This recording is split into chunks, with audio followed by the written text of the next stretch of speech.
Stafford. So good morning, Paul. Hi Jen, how you doing? It's good to be here. It's great to see you. And I have to say, I watch your Instagram just in awe because you are the coolest bloke ever. I've just got to put it out there. Do you know the problem with lockdown is it's made me go all the way through my wardrobes over the last 30, 40 years. And really what I'm doing is I'm trying on all these things from all these years ago and I'm sort of working out by the reaction whether I'm keeping the clothes or not. So it's how many likes you keep it, charity shopping. But my kids tell me, my kids say, Dad, are you wearing that out now? And yeah, I'm going down to Tesco to get the broccoli, and they're going, dressed like that now. And yeah, that's the only place I can go these days. So. Well, exactly, and you live the brand. You live the brand. So there's lots I want to talk to you about today, and mainly about you, your career history. But obviously, as with all of these, we going to start by talking about the situation we currently find us in. So we said we talk about life before lockdown, life during, and what life might look like after. So I saw yesterday on your Instagram, you've been in the salon. So how's the planning going? The planning is yeah, I mean, look, we have to accept that this is going to be completely different, and we've got to make our clients and our staff feel and be assured that it's a safe place to be. But there's a soul and an emotional aspect to being in the salon that I really felt yesterday. I felt that I can't wait to get back, and B, I want it to be an experience still. So for us, it's about putting into place all the safeguards that we can to make sure the clients and the staff are safe. But also, I don't want to strip the soul out of it. I want that salon to feel the way it felt, just not just before lockdown, but the way it feels normally. So that, clients get that really buzzy experience. I always think our salon's a little bit like it's like a kitchen in a really nice restaurant. We are all in there together making the dream happen. And I don't want it to become a surgery. I don't want it to become, a clinic. I want it to have that environment. Yeah, I want it to have that mayhem and that craziness and that energy. And it's about finding ways of making that happen in the new normal. And that it's tough, Gina, I have to be honest. Lisa and I, it was an emotional night last night because we felt like we were stripping something away from it. But we'll get over that, and we can't wait to get back. Yeah. And how have you been what's happening with the team? How have you been communicating with the team? Again, we've been doing things like this. We've been having really good Zoom meetings. I contact them individually. I speak to some of them more than others, as you do. I mean, I speak to the senior team more than, but I'm also giving people space. Some people just need time to do their own thing. One of my staff just had a baby recently, so he's being a new dad. Other people have got other commitments to elderly parents and things. So it's about being conscientious. I don't think all of this is bad. I know there have been times during this that when I look at the news, I can get really, depressed about it. But in terms of my own life, 3 months out of work to reset and have a think and look at your career and think about what you want to do moving forward. It's not the worst break I've ever had, to be honest. But I have to say, I'm coming back so much more energized. I'm excited about the future. And that future may not be about empire building. It might just be about consolidating and doing what we love, which is just creating amazing hair and doing exciting things and meeting great people. So that's kind of one of the lessons you'll take out of it personally, do you think, having had that time? Yeah, because unlike maybe something like a recession, I've had no input into this. This is something that's been pushed on all of us, not pushed on all of us, but it's fallen on all of us. And for me, I would never have taken this amount of time out to have a think about what I want to do with the rest of my life. At 52 years of age, I still have probably 20 years left in the industry. At least. And I know, I was looking at the BHA nominations, and I seen people like Richard Ashworth being nominated, and I thought, this is great. That's people of a certain caliber, a certain length of time in the industry, finally getting recognition from the wider industry, because Richard's always been on the periphery. And I love that. So there's those little things you think, the future of the industry is great. It's not just about kids and Instagram. It's also about the heritage and the tradition and the people who've been there for a long time. So I'm very positive, but I'm a positive person. I'm naturally positive. Yeah, you are. And what about customers? I mean, how much kind of client interaction have you had? I've tried to answer all the emails myself. It's impossible. I did see one that you'd posted where somebody asked you to tell them how to cut a bob. I have to say, it's one of the funniest things I've seen on the whole lockdown. I did a little series called The Hairdresser's Tales, because in the first 4 or 5 weeks, people were asking the most absurd things. I've also done loads of press, which has been great fun. And one of the questions they asked me was, had I any advice for people cutting their hair at home? And I said, yeah, put it on YouTube and give the professionals a laugh, because, you know, I mean, I think with a lot of people were desperate, but there was a realization about 2 months in that nobody was going anywhere. Nobody had anything to do. Your regrowth and your overgrown bob is not going to define you for the rest of your life. Hope not. Yeah. I wasn't talking about you particularly. Yeah, thanks. That felt very personal. Okay. Nobody's judging you, Jane. Nobody's judging you. Thanks. Yeah, don't worry. I can live with it. And so your plans for going back, I mean, like, we are here. We still don't have the guidelines. We don't have a definitive date, which actually I think is causing a huge amount of anxiety for people now, because they just, you know, everybody is preparing, but kind of preparing without actually knowing what's going to be required, in a sense. So what kind of practical steps have you taken in the salon? We're looking at absolute maximum protection. We're looking at screens, all the signage, all the PPE, and then I think when we open, we will know what's working. I don't think you can take any chances. No, absolutely. You know, we're making clients aware that they won't be able to come to the salon until their appointment time. There's a likely chance they won't have a blow dry. There's a likely chance that they potentially might not be able to have 2 services in one day. We're telling them that, but we won't really know until we open what the actual realistic are. But I think you have to prepare clients for the absolute most extreme, so that when they get there, they will probably think, actually, this is not too bad. I'm enjoying this. Yeah, it's not. So we've had Debbie Janet say, do you know if we need to have screens in between stations? We don't, because there's no guidelines been given yet. I mean, I know some salons are doing that as a matter of course. And I think some are waiting for the guidelines. And I agree with Matthew David. He's saying, Paul, I totally agree. It'd be awful if we have to have clinically regimented salons. Cleanliness is paramount, but we just have to be sensible. And it's about keeping the soul and because actually clients come as much for the feeling and the time with the hairdresser, stylist, colour technician, as they do for the treatment often. Yeah. You know, I was speaking to somebody recently, I can't remember who said it, and they said, you know, clients don't always gravitate towards the most talented hairdressers. They gravitate towards the people they engage and love and can relate to, which is why a lot of people who are very, very successful are actually quite good to average hairdressers, because they have that ability to be able to cross over that austere aspect of that relationship and make it something personal. So, you know, that's what people are going to come back to. If you speak to a lot of medical people, they'll say that gloves are not as efficient as washing your hands all the time. So, you know, one of the big things that people ask me on these things are, you know, are you going to be cutting your hair with gloves on? I've tried it a couple of times. I can't do it. But if I have to do it, I'm going to have to do it. But having taken medical advice on it, they say washing your hands in between clients is much more efficient than gloves. So they're the kind of things that people are putting out there. Yeah, no, I agree. And then you've got Tanya saying, do we have to change disposable aprons between clients? I mean, I think it's going to be a case of making sure that everyone's as safe as possible, but we just need to get the guidelines from government so that we know. And I know Hair and Barber Council, NHBF, all the associations are pushing hard to get them. We just need some clarity, don't we? That's the thing. Have you so Angie Bamber's saying, have you started to book clients in yet, and are you booking them in for cuts and colour? No, we haven't. We are currently putting a new computer system in to accommodate this, because our old system is it's probably old, and and it is old, and the clients are used to that method of booking, and we need a whole new concept of how to book them, so that they become aware from the very beginning that what we're now looking at is not just their appointment, but safeguarding their health, safety, and security. So that, for me, we're in a very different situation, because we're transferring the whole computer system to something that accommodates this. So Jerry Thornton said, will you be serving refreshments?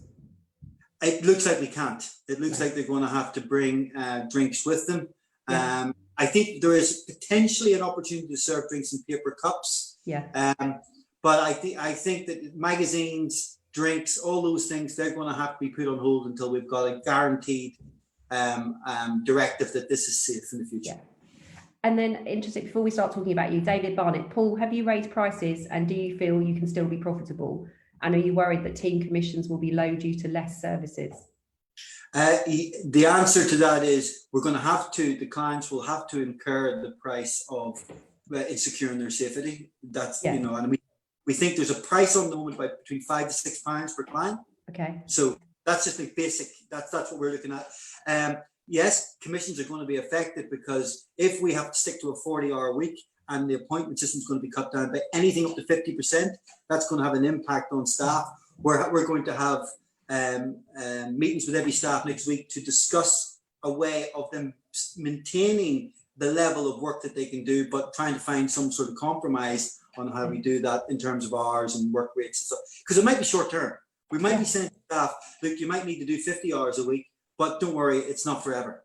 But we're also in contract negotiations with our HR people to make sure that we're doing everything with the guidance of the law, because it's important that, you know, yes, the guys have had 3 months off, but, you know, they didn't ask for it. No, they didn't want 3 months off. Nobody came to me and said, I'm looking forward to having 3 months off. But most of my team seem to be very willing. They're like, I want to get back. I want to do my clients. What's it going to take to? So I think profits and the business and the salons and the industry itself is going to be affected. Yeah. And there are two reasons, Jane. One is because we can't do the amount of clients who, we can't cope with the demand given the hours, but also the black market has now opened up colossally. Yeah. Hairdressers are cutting hair everywhere except in salons. Which is just appalling. And, you know, I can tell you, I've had people admit to me they're doing it. I've got people who I know are doing it. And we're not talking just like people taking chances. We're talking about really good, skilled, talented people. And some of them are being furloughed and taking grants. And they're just thinking, I'm going to do this. You know, there's an opportunity here. I mean, karma and your own... You have to believe karma's a bitch, and at some point it will come back, because it's just so unfair on the majority, and it is the majority, who've absolutely stuck to the rules for everybody. You know, the rules are there for a purpose. They're there to keep everybody safe. They're not just there to be difficult. Yeah, of course. It's madness. And it's I've had a question about it's Claire Air. Are you going to reskin test your clients? I think we have to. Yeah. Well, you know, I think everything's a restart. I think you have to start this as if you're opening your first salon or you're opening a new salon. I don't think we can leave anything to chance. And for me, you know, maybe there's a lot of things that we hadn't been doing regularly or got out of the way of doing that I'm starting. I mean, I had a very strong meeting with my management team yesterday. Lisa and I were very clear from the start. This has given us 3 months to have a look at all the great things we've done, and there are lots of them. Yeah. But it's also given us the things that we maybe were not so good at, and we want to get better at those things. And things like patch tests and skin tests and getting clients in for consultations, which we did do. Yeah. But sometimes we turned a blind eye if it was a very regular client. We can't do that anymore. No, I think that's a really positive. Before we start talking about you, which we will now, I think this is nice for everyone to hear. So Jamie emails, hi guys, this is our 6th week of being open and working in Spain. It's been an emotional roller coaster for both clients and the team, but it's getting a lot better each week. So I think that's really positive. And also from the internationals that we've spoken to, they are as busy, you know, they have more clients than they can cope with. The demand is absolutely there. So I think people just need to wait and do it the right way as soon as we're allowed to do that. So coming on to you, otherwise we'll be talking about PPE and everything all the time we've got. Obviously, you and Lisa, life partners, business partners, you're both very successful hairdressers. How do you manage that? Because you've been together forever. Yeah. How do you manage having two creatives in the house? I mean, obviously, people see more of you, and I think, is that a deliberate thing? So talk to us about how that works. Oh, I'm just more of an exhibitionist than Lisa. You know, I mean, I weirdly enough, I think anybody who grew up in the 80s, particularly with our background, you know, we come from working class backgrounds, you know, boys were always peacocks. You know, if you were a mod or a punk or a skinhead or a rocker or rockabilly, there was always that dressing up thing. And I think I've always maintained that girls were always cooler. You know, they always had that kind of aesthetic of being into the same thing. But Lisa was always much cooler, much more laid back. She doesn't need attention. She doesn't to seek it. Lisa's also multifaceted from a talented point of view. She can do anything. I mean, all I can do is really cut and style hair. That's not just all. That's a huge talent. I have good vision, but what Lisa's got is the full package. And Lisa's got much more broader interests than I have. So we work really well because obviously we love each other more than anything, but and we are best friends. But we bring different dynamics to it. Lisa brings the glamour and the good looks, and I bring the charm. But on a serious note, how do you split the kind of the business decisions and the management? Do you take very distinct roles? Is it quite merged? We are very different in that approach. You know, I can be, people see me as being the kind of the harder edge of both of us, but actually I'm the softer one. Lisa's the much softer one on the outside, but she's tougher. Lisa, so, you know, so there might be decisions where I will defer. I'll say, oh, let's talk about that next weekend. And Lisa will go, no, I want to deal with it now. I want to deal with it today. So that always works. But we both have the same vision. We both know what type of salons we want to run.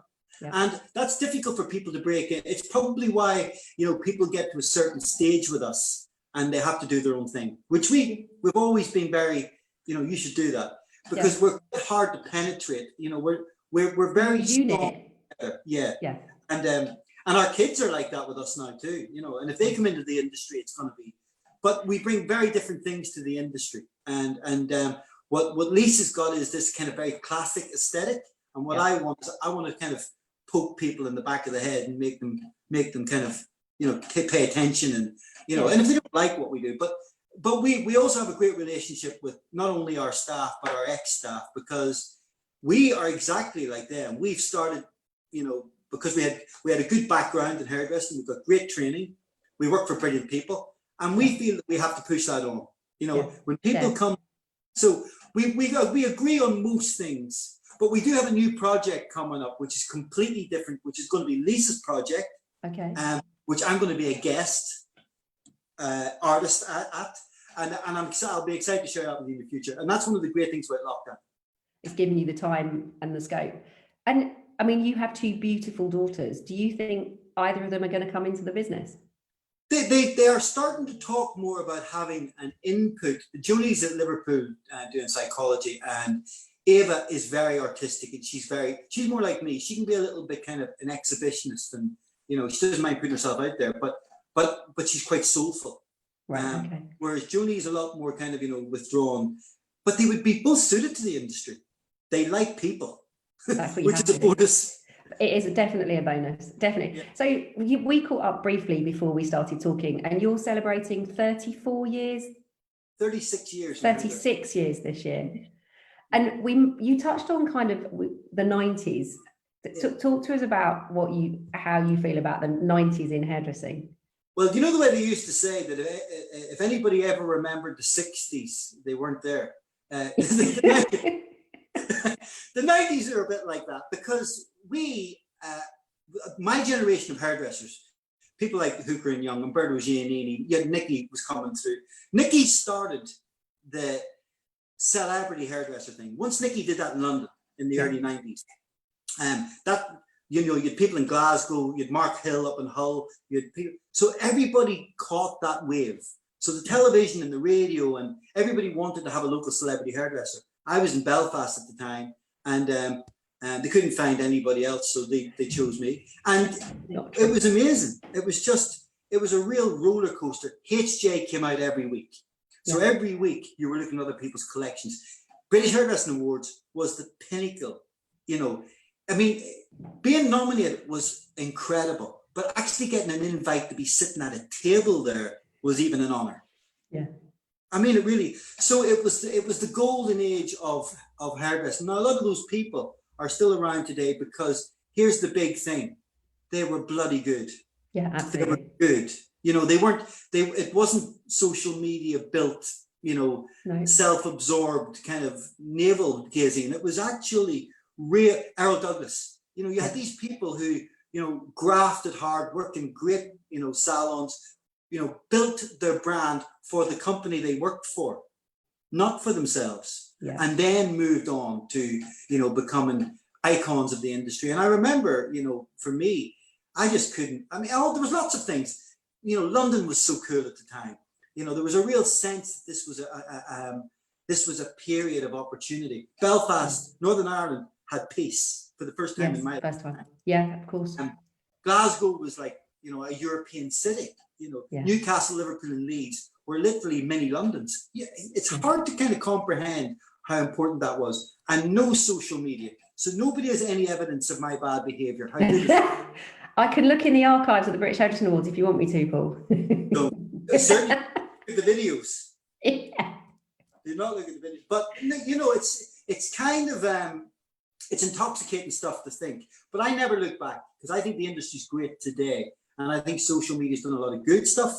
And if you use it properly, but it can make you detached. That's the problem. You know, people get a little bit kind of too attached to their social media presence, and that's not inclusive. What we were was inclusive. We used to go to events, and you know, when you see the people you recognize, you only recognize them from Hairdresser's Journal, but all of a sudden somebody like Andrew Collins could be your friend. Yeah. You know, I'm not sure that happens so much anymore, because people meet on this platform called social media, and it's not real meeting. It's you know. And you do only live your best life on social media, don't you? So, well, yeah. I mean, for me, you can tell the people who are really living their real lives on social media, because they're enjoying it, and they're not obsessing about it. I mean, you know, I couldn't do what I do on social media if I didn't love my wife and kids and my business. It would just be bullshit. Yeah. You know, and bullshit with nice shoes, but and great clothes, great suits, and but I mean, I think what I am, I think I like to champion what's great about our industry and our craft, and the people in it. But you know, I can't see where people literally just do it to take a picture for their social media. I mean, I've got to go out today dressed like this, because I'm not getting dressed again. You know, it's how I live. This is how you live, and that's important. Now, you're also really well known for the beautiful shoots and stuff that you do. You've been brand ambassador. You have a long association with Denman. Talk to people about how that creative process works, and you know how where you get your inspiration from, because I think you have a very distinct style. Yeah. I think anybody who kind of knows of our work, they know that it's very much based on that. You know, it's a very British, if you want, kind of vibe, in the sense that, you know, it's based on youth culture. It's based on the heritage of, you know, British music, fashion, mostly style. I never use the word fashion. It's always style. And that goes beyond the 1960s. People think, oh, it all started with a drive down to Brighton on a scooter and, you know, bodge and rockers. It isn't. It goes right back to the 20s, 30s, 40s, and 50s, where there was always that very kind of, you know, that sense of British, what's the word, English, where people, you know, just did their own thing in spite of what society thought was important. And for me, you know, I love all that. So I'm always looking back to move forward. But I always want to put a bit of a slant or an angle on it. I think my work is always about people. The actual industry itself and the craft is secondary to it being about the people we're talking about, the people. Because I think the reason that I love hairdressing is because I love the connection with people. So when we're doing a shoot, it's always referenced by something I've seen. Last night I was watching a documentary on the editors of Vogue. Yep. And that was an incredible insight into how people get inspiration. And for me, I'm always looking for that next little link that that's going to inspire a shoot. But the situation with Denman, that just comes back to a very chance meeting with the guys. They didn't know I was from Belfast. Okay. And I didn't know Denman was made in Northern Ireland. So, you know, there was a combination of, you know. It just kind of happened. Yeah, well, maybe not, because actually it looked like nepotism if they had used me to be the global.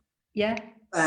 So I had to work hard at convincing them, look, I'm going to be okay. I'm going to be, but the Denman connection was just a life changer for me, because not only did they give me the opportunity to travel the world, but they give me complete creative freedom to create the images for their brands. And just before lockdown, we just finished their new campaign, which we shot in Dublin, which I know you've seen. Oh, it's beautiful. It is one of the most beautiful things we've ever done. Yeah. For me, the relationship with Denman, even if I didn't work for Denman, I would still be proud to be involved with them on any level, because they literally have been the mainstay throughout my career. Yeah, they've been your support. Who've always been there. Yeah. And they're the Rainey's are a great family.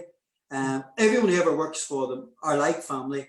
And Philip Steele and Johnny King, who were my main contact, they're like, they're some of my best friends. And it's a relationship that I really cherish. But this industry is built on relationships, isn't it? And that's what it makes it so special, I think. I know for me it does, because there are people that I know I will still be friends with when I'm not necessarily doing this job in 100 years' time. Do you know what I mean? It's kind of... Well, I'm not sure if it's official, but I mean, obviously, one of our great friends at Denman's about to leave, and he and I will be friends for the rest of our life. We always will be. My friends in the industry have always been friends, because it's got nothing to do with the industry. We just have a connection. Yeah, but our industry's great for that. We're great at building those relationships and keeping them. I hope it stays like that. I really hope. Yeah, me too. Last of that, because there is a change. There is a change happening. We've got lots of people celebrating. So Samantha Smith, 35 years, Jane DeFrancesco, 45, Julie Medlin, 35, and then the winner, Sandra Riley, 49 years hairdressing, teaching hairdressing and still on the tools. I can't ever imagine doing anything else. I mean, it's a life commitment, isn't it? So, I feel like a relative pup now. Yeah, you called yourself an elder earlier. You are definitely not. You are definitely not. Congratulations, everybody. Yeah, it's brilliant, and I love seeing that. So what would you, I mean, you run a busy salon. What would you be looking for and in the assistants that are starting out now and coming to you saying, this is what I want to do? I think you can tell within literally the first 6 months of somebody working with you whether they really are interested. And I think when you have a culture like ours, which is an incredibly competitive, highly creative environment where people are literally standing shoulder to shoulder, knocking out great work all day, I think within the first 6 months, you can either see the kids who are going, I want to be part of this, and the ones who are going, And I think you have to be really brutal. You have to take them aside and say, look, I'm not saying hairdressing is not for you, but this salon is not for you, because this isn't a one-off day. This is every day. This is your life for the rest of your life. Yeah. And I think, for me, there are still great kids coming into the industry. I do think they are slightly swayed by seeing Guy Tang having 20 million followers on Instagram and doing, purple ponytails and thinking that that's the future. And I think they probably don't realize how hard it was for Guy to get to that point. Absolutely right. And I think that, a salon, a really busy creative salon, is still the great way to show young people just the truth behind the myth. So for me, our job is to weed out the people who believe in the myth and the people who want the truth. Everything is hard work, and it's continuous education. You never stop learning. It's getting harder because the competition's getting higher and the standards are getting higher. You look at the men's hairdressing world. There are kids. I was talking to Josh LaMonica the other night. There are kids coming into barbering who within 9 months are absolute master craftsmen. Now they don't have the experience, but they have skills. They've got the skills. They've got the skills. And everybody watches tutorials. They're watching step by steps. And there's such great education. The amount of genius hairdressers that are going to come out after lockdown because of the amount of education online, it should be the golden era for hairdressing creativity. Here's the problem: experience is nearly more valuable than skill, because having that understanding of how to deal with clients, how to speak to people, how to run a column, how to take leadership, how to take mentoring. maybe that stuff is what we really should be teaching. Yeah, that's an interesting point. Interesting point. What's the best bit of advice you've ever been given? I worked for a guy one time, and I asked him so many questions, and he said to me halfway through a question, because I hadn't listened to the answer he'd given me to the question previous, he said, "You should shut up and listen." Oh, is that what he said? Yeah. And you know something, he was right. I had so many questions when I was a young hairdresser that I never listened to the answers. I just wanted to ask all the questions. And, you know, when you think back, we're all a little bit guilty of that, you know. Mm-hmm. And actually, when he started to show me, because he was ex-Sassoon, when he started to show me things, instead of me having to ask him, I learned so much more. And I learned more from watching than listening. And yeah. I think people, and I think maybe that's something that people are better at today. They do watch a lot more because you have this. But back in our day, oh Jesus, that sounds old. But back when I was training, all you could do was watch other hairdressers because there was no other. Yeah. There was no platform, was there? No. So getting to watch another hairdresser was a real luxury because you were so busy actually having the opportunity to stand. So yeah, I was told to shut up and listen. I think it was the best advice. And what's kind of the next thing for you? I mean, you're Hall of Fame British Hairdressing Awards since 2001. You've done some amazing things. Are there still unfulfilled goals for you? You know, I would be lying if I said to you a nomination for British wouldn't hurt me. You know, I wouldn't be offended by it. It wouldn't upset me. Yeah. Just if any of the judges are watching, and you know, but you know, I don't live that way. You know, yeah. I love projects. I work for Alpha Park now, as you know, and they've given me, Alpha Park Ireland have given me incredible opportunities to do global shows. Yeah. And what I've learned about doing the shows is that I've got a really good imagination. I've got a brilliant imagination for scale. So I like big things. I like stories. I like being able to tell people, maybe even, you know, give them a little bit of an insight into where my head's at. You know, when I've been given something to work on, I really research things, and I really am very excited about, you know, projecting them. So I've always wanted that. But we do have a new project that Lisa and I are, that is the future, and that's going to be where I see another aspect of our business in terms of education and our online presence, as well as actually doing some very private things that will not have a social media platform, going back to basics, you know, and I'll explain that when it's closer to you. But no, Lisa and I will always have a project. We'll always open salons. We'll always do things that are exciting. But you've got to remember, Jane, Belfast is small, so we can't do things even to the same level as somewhere like Manchester. So and ultimately we can only keep doing this if people walk in the door and have their haircut. Of course, because we're salon hairdressers. So yeah, absolutely. So before I ask you my final question, I just have to say there's a huge amount of love coming through. So Natasha Segal, Paul, you're so inspiring. Kerry Watkins, I used to love watching The Senior Stylist, still love watching now because you just learn so much. And then Matthew Stone, this is his dad's 54th year in hair. He works 6 days a week and has never been off for this long. So, wow. I mean, it is a real longevity. So my final question, because we're over time and you and I could talk all day because there's just so much to talk about. What would you say to your 18-year-old self?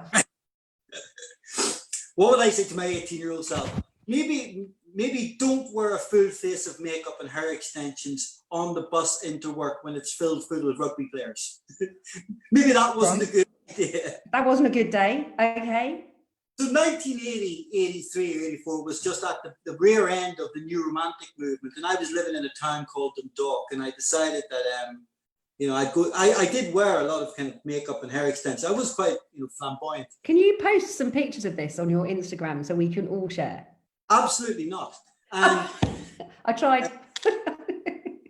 I don't know. My mum probably has pictures of it. I mean, and yeah, I think that was one of the most uncomfortable bus rides I've ever had in my life. You know, I think it was probably that day I went back, cut my extensions off, and thought, you know, this isn't worth a punishment beating. So just stop it now. But in real terms, you know, I I definitely, if I was 18 again and I was going back, I would learn more skills. Because all I was concentrating back at it when I was 18 years of age was how to cut hair. And I would have loved to have been more involved in session work, but I don't have the skills. When I look at Eugene Solomon and people, and Keith Harris, who I'm going to speak to tonight, and you know, people like Guido and Sam McKnight, I realized that how restricted my skill set is, because those things were things I just didn't gravitate to back then. I just wanted to cut hair, and I'm happy with that. Yeah. But you know, if I was giving myself some advice, I would maybe say, learn those finger waves, do more Marcel waves, roller set more, because they were things I just, for me, it was a pair of scissors, a comb, and a Denman brush, and have you know, travel the world. Have those will travel. Exactly. Yeah. Thank you, Paul. We're out of time, but thank you so much for talking to me this morning. It's been fantastic. It's lovely to see you as always. I'm going to be watching you later because you're interviewing Keith Harris, which will be really insightful. So I'll be looking forward to seeing that, and hope to see you very soon. I'll see you soon, Jane. Thanks. All right. Take care, Paul. Lots of love. Thanks, everybody, for watching. Bye.